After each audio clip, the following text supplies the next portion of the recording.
बिस्मिल्लाहिर्रहमानिर्रहीम। अस्सलामु अलैकुम dear friends, welcome to Islamic society.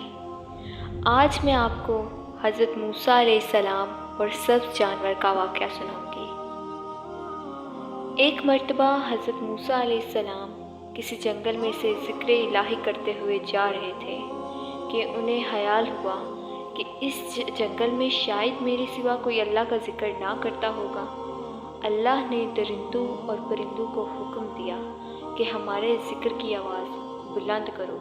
तो इस कदर ज़िक्र इलाही का शोर हुआ कि हज़रत मूसा अलैहिस्सलाम सजदे में गिर गए और अर्ज़ किया, ए अल्लाह, क्या ज़मीन के नीचे भी तेरा ज़िक्र होता है? हुक्म हुआ, अपना अस्सा ज़मीन पर मारो।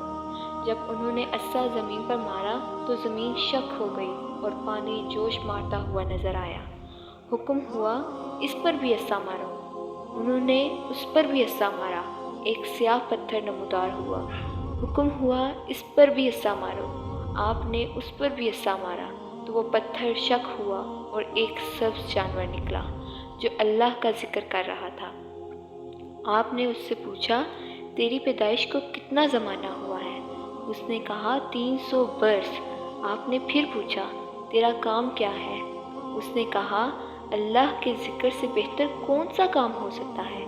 ए मूसा अलैहिस्सलाम, मुझे दिन में 2 बार पानी दिया जाता है, मगर मैं इस खौफ से नहीं पीता कि कहीं ऐसा ना हो कि मैं पानी में मुंह डालूं और मौत का फरिश्ता आ जाए। ये कहकर अंदर गायब हो गया और पत्थर पानी के नीचे चला गया। फिर ज़मीन बराबर हो गई।